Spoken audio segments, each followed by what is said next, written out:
ಇಲ್ಲಿ ಸುಮಾರು 300 ಪದಗಳ 50 ವರ್ಷದ ಹಳೆಯ ಗುಹೆಯ ಕುರಿತ ಕತೆ ಇದೆ. 50 ವರ್ಷದ ಹಳೆಯ ಗುಹೆಯ ರಹಸ್ಯ. ದಟ್ಟ ಕಾಡಿನ ಮಧ್ಯೆ ಸುಮಾರು 50 ವರ್ಷದ ಹಳೆಯ ಒಂದು ಗುಹೆ ಇತ್ತು. ಆ ಗುಹೆಯ ಬಗ್ಗೆ ಹಳ್ಳಿಯ ಜನರಲ್ಲಿ ಹಲವು ಕಥೆಗಳು ಹರಿದಾಡುತ್ತಿದ್ದವು.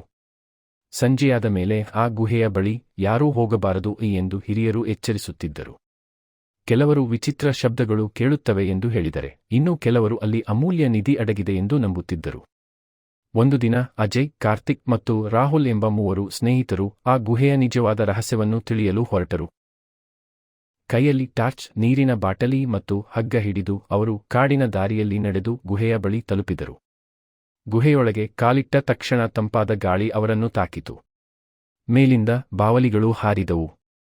ಗೋಡೆಯ ಮೇಲೆ ಹಳೆಯ ಕಾಲದ ವಿಚಿತ್ರ ಚಿತ್ರಗಳು ಮತ್ತು ಕೆಲವು ಕೆತ್ತನೆಗಳು ಕಾಣಿಸಿದವು. ಸ್ವಲ್ಪ ದೂರ ನಡೆದಾಗ ಕಲ್ಲಿನ ಕೆಳಗೆ ಒಂದು ಚಿಕ್ಕ ಮರದ ಪೆಟ್ಟಿಗೆ ಕಾಣಿಸಿತು. ಅದನ್ನು ಎಚ್ಚರಿಕೆಯಿಂದ ತೆರೆದಾಗ ಅದರೊಳಗೆ ಹಳೆಯ ನಾಣ್ಯಗಳು, ಒಂದು ಕಾಂಪಸ್ ಮತ್ತು ಚರ್ಮದ ಹೊದಿಕೆಯ ದಿನಚರಿ ಸಿಕ್ಕಿತು. ದಿನಚರಿಯಲ್ಲಿ ಹಲವು ವರ್ಷಗಳ ಹಿಂದೆ ಈ ಗುಹೆಗೆ ಬಂದ ಸಂಶೋಧಕರ ಅನುಭವಗಳು ಮತ್ತು ಕಾಡಿನ ಬಗ್ಗೆ ಅಮೂಲ್ಯ ಮಾಹಿತಿಯನ್ನು ದಾಖಲಿಸಲಾಗಿತ್ತು. ಯಾವುದೇ ಶಾಪ ಅಥವಾ ಅತೀಂದ್ರಿಯ ರಹಸ್ಯ ಇರಲಿಲ್ಲ, ಬದಲಾಗಿ ಅದು ಇತಿಹಾಸ ಮತ್ತು ಪ್ರಕೃತಿಯ ನೆನಪುಗಳನ್ನು ಉಳಿಸಿಕೊಂಡಿದ್ದ ಒಂದು ಅಪರೂಪದ ಸ್ಥಳವಾಗಿತ್ತು.